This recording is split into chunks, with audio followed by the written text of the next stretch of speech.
I'm sorry to interrupt, but monitoring of what? Like oil wells or nuclear plants or monitoring system? So yeah, I'm not sure how much I can say, but I will say it's the difference between seismic activity and nuclear testing.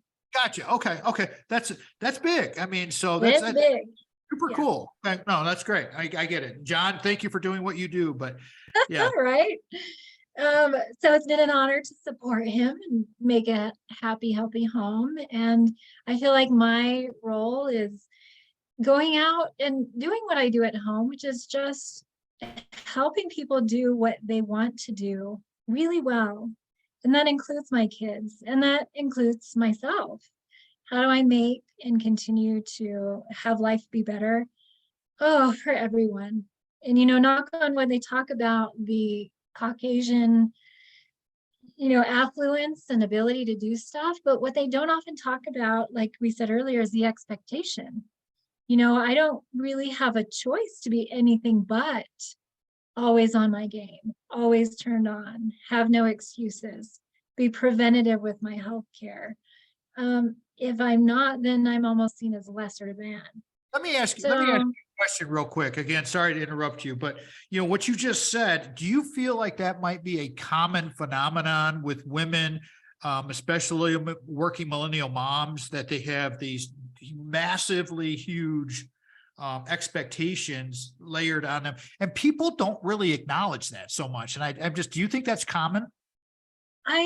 it didn't really hit me until about 2 years ago. I have an African American friend who's from New York, and she's larger than life, and she had a stroke, and she had to relearn how to speak again. And when she did, she wanted to help people in the Black community to do more preventative health. And she says, what I know from, myself and my community is that we love life, we love food, we love to party, and we treat medical care like the ER is our first choice.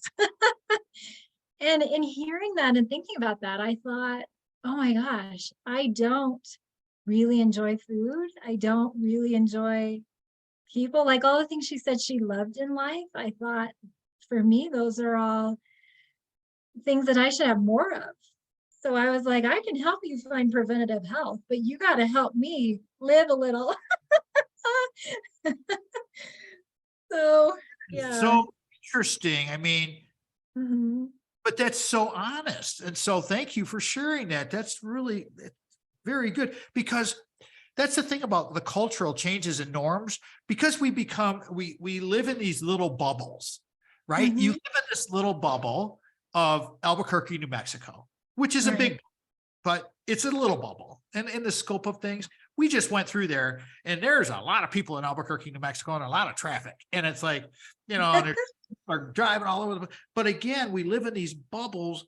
And so your culture in your bubble may be this culture. And unless you embrace other people and other cultures, Mhm. this is the thing about being a human being and being an American, because Mhm. our culture throughout the history of our country, in my opinion, is to Mhm. always be welcoming, Yeah. don't be bigoted, be Mhm. accepting.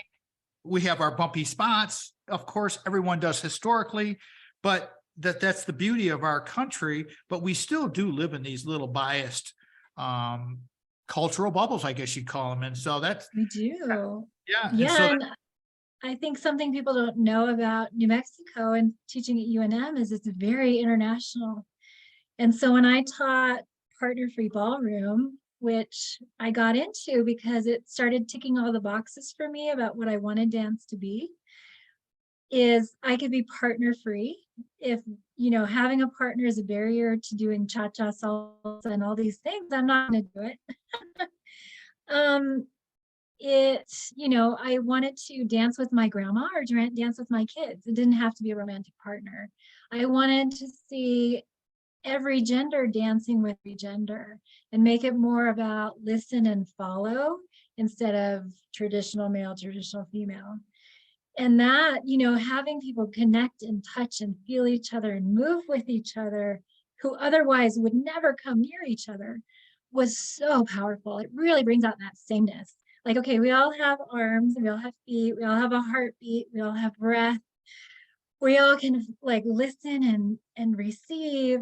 That to me was where my feelings really shined. My feelings and my body were in touch. What I was missing was words, communication. You know, I could see in Black culture that they were having a great time. I could see in Hispanic culture that the families stay together every generation and have these massive gatherings. I could see in my Caucasian culture that everyone is independent and self-sufficient, and you don't ask for help. You don't rely on people. You're very logical and methodical. And so part of going into health coaching is learning the words for everything I'm seeing and feeling. Okay, hold that thought, because we're gonna go to break here. Yeah. And I really want to continue this thread. So here's, seriously, everybody, I'm gonna jump right into this after we get our business stuff taken care of. Megan Merchant's with us.